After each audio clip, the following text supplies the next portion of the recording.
चांद का जो एक फजल सुभान साहब मसला है वो बहुत सीरियस है। लोग उसके ऊपर ज़ाहिर है काफ़ी लोग गुस्से में भी आ जाते हैं। और कुछ अरसे पहले जब तक मैं खुद न्यूज़ एंकरिंग कर रही थी, पोपल ज़ई साहब पेशावर से अनाउंस कर देते थे, फिर एक गुस्सा होता था, यहाँ से भी लोग बहुत कुछ बोलते थे, वो कहते थे हमें नज़र आ गया है चांद तो हम कैसे ईद ना करें। एक तो हो गया रुअत हिलाल कमेटी का ऐलान, वो फॉलो करना है पूरे मुल्क ने। एक है जो कैलेंडर कमेटीज़ बनती हैं और वो कई सालों का बता देती हैं कि जी 2026 में ईद उल फितर इस दिन, ईद उल अज़हा इस दिन, 2027 में ऐसे 28, 29, बहुत सारे ममालिक में वही फॉलो हो रहा है।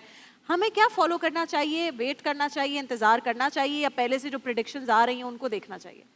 बिस्मिल्लाहिर्रहमानिर्रहीम। देखिए, तमहीदन ये बात समझ ले कि इस्लाम एक आलमगीर मज़हब है और क़यामत तक आने वाली इंसानियत के लिए है।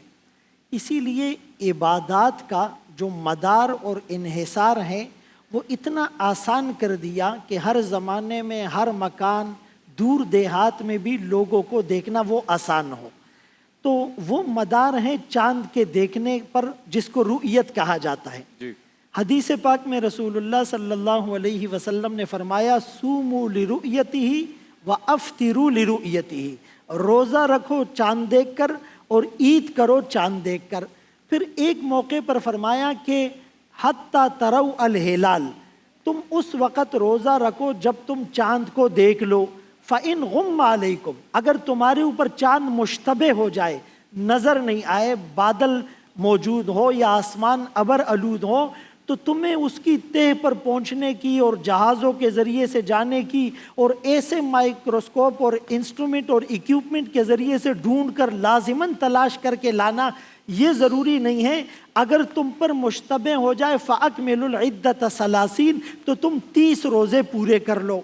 अब यहाँ पर ये बात आती है कि भाई दूरबीन या माइक्रोस्कोप या साइंसी आलात से चाँद को देखने की गुंजाइश है, बिल्कुल गुंजाइश है।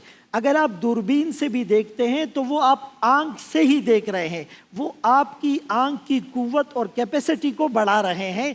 लेकिन उसके लिए जैसे जहाज़ में जाकर चाँद को देखना या ऐसे आलात से देखना कि जो उफुक से उस पार की चीज़ें भी आपको दिखाए, या जो इख्तिलाफ मताले का डिस्टेंस होता है। इख्तिलाफ मताले ये होता है कि एक जगह पर चाँद नज़र आ गया और पूरी दुनिया के लोगों के लिए वो चाँद काफ़ी हो जाए, तो इसमें 3 अक़वाल है। एक कौल ये है कि इख्तिलाफ मताले का एतबार ही नहीं, एक जगह का चाँद नज़र आना पूरी दुनिया के लोगों के लिए काफ़ी होगा। ये इमाम अबू हनीफा रहमतुल्लाह अलैह का एक कौल और ज़ाहिरुर रिवाया का कौल है। दूसरा कौल ये है कि इख्तिलाफ मताले का एतबार सिरे से होगा ही नहीं, हर शहर वालों को, हर मुल्क वालों को अपना चाँद देखना ज़रूरी होगा। तीसरा कौल जो जमहूर का है, साहिबैन का, वो ये है कि जो करीब वाले शहर और मुल्क होते हैं, बिलादे करीबा, वहाँ एक जगह का चाँद नज़र आना दूसरों के लिए वैलिड और मोतबर होगा। लेकिन अगर 480 मील या 500 मील या 24 फरसख इतना डिस्टेंस अगर होता है जो 1 महीने की मुसाफत बनता है, तो फिर वो चाँद यहाँ वालों के लिए तो वैलिड होगा, 500 मील के ज़्यादा डिस्टेंस वालों के लिए वैलिड नहीं होगा। तो इसीलिए चाँद के एतबार से आखिरी बात ज़रूरी ये समझ लें कि ये ज़रूरी नहीं कि पूरी दुनिया के मुसलमान एक दिन रोज़ा रखे और एक दिन ईद मनाए। ये कोई सिर्फ सेलिब्रेशन नहीं है, ये इबादत है और सीरियस मसला है। सहाबा इकराम रिज़वानुल्लाहि ताला अलैहिम अजमईन के ज़माने में अब्दुल्ला इब्न अब्बास रज़ियल्लाहु अन्हुमा को किसी ने आकर ख़बर दी कि शाम में तो जुम्मे को चाँद नज़र आ गया और हफ्ते को वहाँ पर रोज़ा होगा, तो आपने उनकी बात का एतबार नहीं किया।